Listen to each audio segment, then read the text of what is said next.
Horace Willard and Henry Holmes.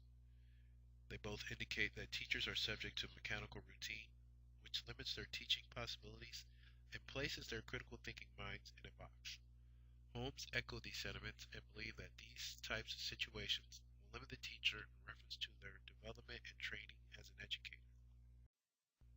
The message of educators was that a scholar and/or teacher should have their lives embedded in social issues, for which they teach in, thus being well-rounded in their field of interest.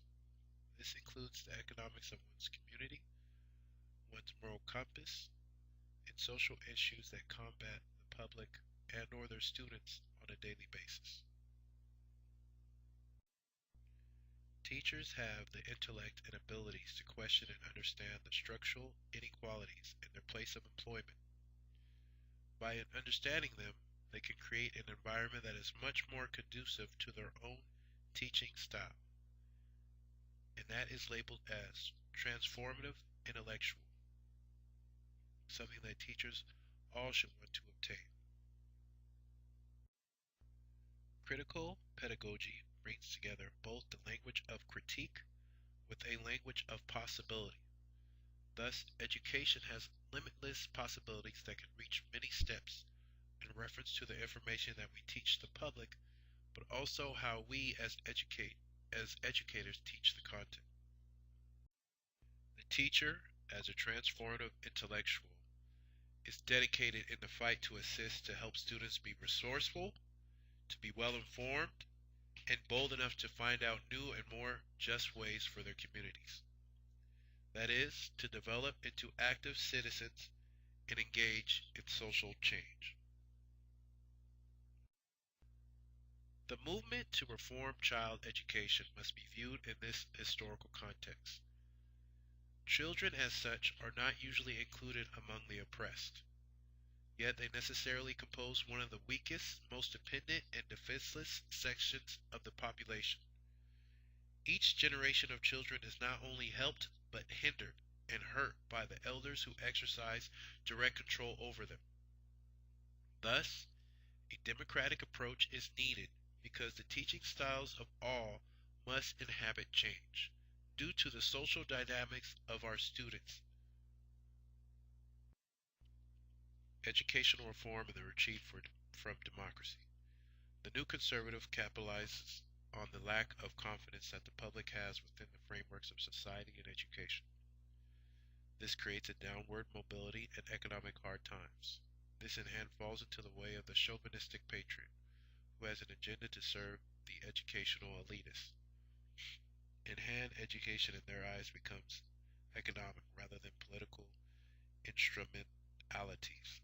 This takes schools away from social justice and political democracy completely, which in hand serves the interests of the elite, corporate, industrial, and military groups. Problems and issues. At the state level, these issues hinder teachers from collectively and creatively shaping the conditions under which they work. This, in relationship, gives power to the publishers and administrators with a lack of contribution from educators from which are working in the classroom. Public schools needed to be defined as democratic public spheres, which in hand means each site is dedicated to self and social empowerment.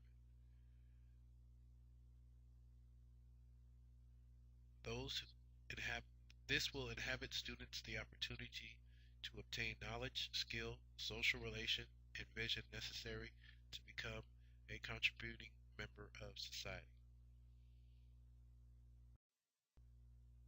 Teacher education as cultural process. Schools do not only teach content, but also student subjectivity, which should be actively produced and cultivated in and out of the classroom to maintain their ideological process.